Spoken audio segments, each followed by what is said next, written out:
Hi and welcome to Healthy Life Hacks. I'm Jefferies, the present-day wise woman, a realistic naturopath coming to you from the surfing beaches of Australia. This podcast is for those of you who are wanting to really rock your life and health and live from a place of prevention. Let's get into today's episode. Hi, I'd love you to meet my girlfriend. I mean my lover. My partner. I don't know what I mean. Holy shit, who are they and who am I?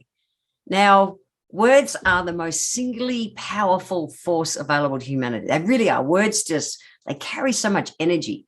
And this year I started dating a gorgeous woman, and we've since become engaged, which is really cool. And early on, I wondered, what do I call her? I hadn't dated for a long time, and I'm 60 now, and I've just had, lots of reviewing I've kind of been doing in my brain over the last, 5 to 10 years.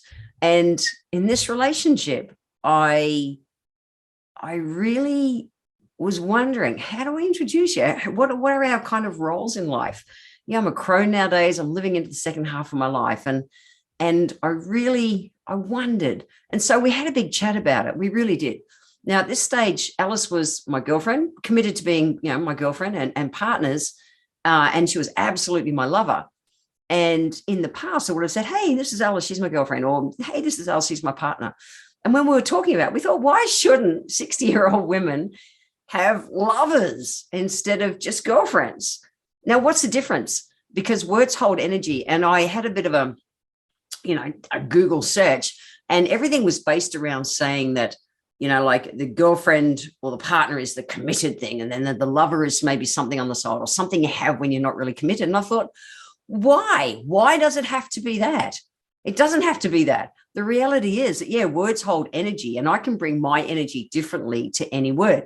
And since stepping into my crone over the last 10 years, I've been even more conscious of my language and how I bring it to the world. And the bottom line is, I want a lover. I want a passionate woman who's my partner that I love to be with and I love to be sexually active with. And I want to have great sex with my lover. I just do. Now, don't squirm, because you're probably thinking, what? Don't tell me this. What? I don't want to know. But the reality is, relationships are real, and sex is part of a relationship. Now, relationships can absolutely run stale as complacency sneaks in. I've been there in past relationships, and you may have been there too. I was speaking to a couple of friends recently, and one with a relationship of more than 10 years was saying, it's great, it's really good, but we have sex kind of the same way, and it's the same routine, and it's routine, which is cool. And then I was speaking to another friend. They've been dating to about a year, and there's still a routine to it, but they actually call each other lovers. And they had the same conversation. They're younger, they're like in their late 20s and really close friends, but they had the same conversation. And then they kind of surveyed and asked some friends as well. And it was interesting that we've been running a similar path. But why can't we have lovers instead of just partners? And I went researching, and I found a long-term study that was published in the book called The Secrets of the Super Young by a guy by the name of David Weeks. He's a doctor, and he's the head of the old age psychology at the Royal Edinburgh Hospital in Scotland. Good old Scotland. And he found that the key ingredients for looking younger in life are staying active, good, but also maintaining a good sex life.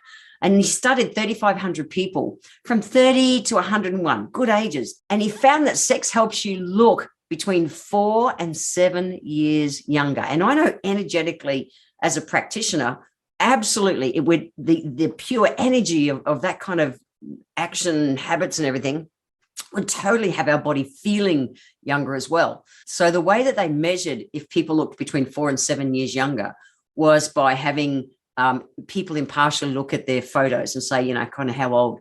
So it was a decent survey, 3,500 people.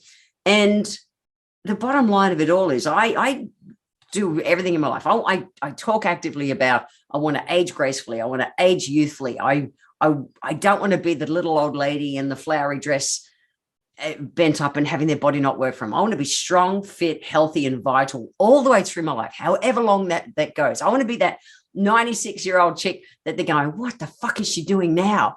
I want to be that person. I really do, because I believe we can be.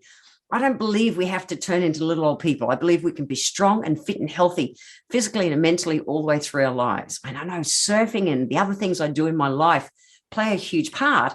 So why shouldn't I want a lover instead of a girlfriend? For me, it's not just the aging youthfully thing. It's I want that lusciousness, that juiciness of life in my life. Now, what we think about, we bring about, what we say, we bring forward, all those things in life. Language holds huge energy. So why don't we say for what we want? Well, when maybe we think society or people are going to judge us, well, screw them. What I know is that the way I bring words or my presence and everything to the world has people judge me or not. Well, people are going to judge you no matter what anyway. That's just a reality. 50% of people will love you no matter what you do. 50% of people will not ever love you no matter what you do. It's just a reality of life. And I've done podcasts on that in the past. The thing is, why hold your life back for 50% of people who will never love you no matter what? Why fear being judged? I know I did it when I was younger. There's so much wisdom in being older, thinking, I care deeply about everything in life, but I also don't care about what people think. And so why shouldn't I have the life that I choose? And as a 60-year-old woman, I got to tell you, I look forward to you one day meeting my lover, because she's a bloody awesome chick.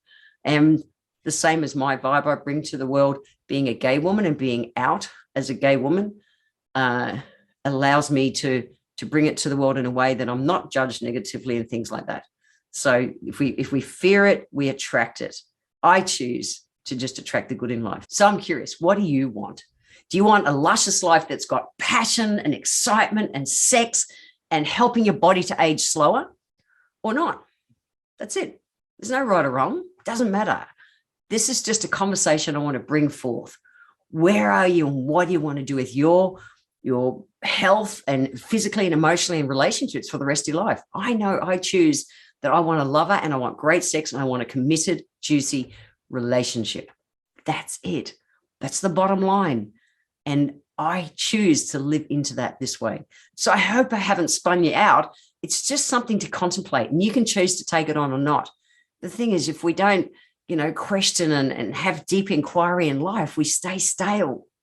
So if life is not juicy and it's like everything you want it to be, these little things that I talk about in my healthy life hacks can help you have that. So I leave you with just a couple of quick healthy life hacks. So healthy life hack number one, if your relationship and your connection to your lover is a little bit flat, maybe look for some resources. There's a really cool show on Netflix at the moment. If you're into things like Netflix, it's called Sex, Love and Goop. It's been created by Gwyneth Paltrow. I really recommend that. Or seek help, seek books, there's so much out there nowadays. Seek something and see what you can do to bring in. Healthy life hack number two is a simple one to bring into your life. Just try it on. I encourage you, just try it on. What if you started calling your partner your lover? Even if it's just to them, you don't have to go all of a sudden to the family gathering and go, "Hi everyone, meet my lover." No, that's not what it's about. But even just to them, manifest what you want in life. Words hold power. Use them to your advantage. If you want to check out my show notes, head over to www.healthylifehacks.com.au. I want to thank you for being here today. If you enjoyed my podcast, please let me know by leaving a review on Apple Podcast. Every month, I draw one lucky person who leaves a review on Apple Podcast to have a free 1-hour consultation with me. Be sure to subscribe to the show wherever you're tuning in from so that you always catch the next episode. And if you would like to receive a free copy of my Feed Your Body ebook, simply click the link in the comments below. Join my newsletter and we will get that free ebook sent to you. I welcome your emails and you can write to me at podcast@healthylifehacks.com.au. Until next time, remember, when it comes to life, live it, love it, and get on with it.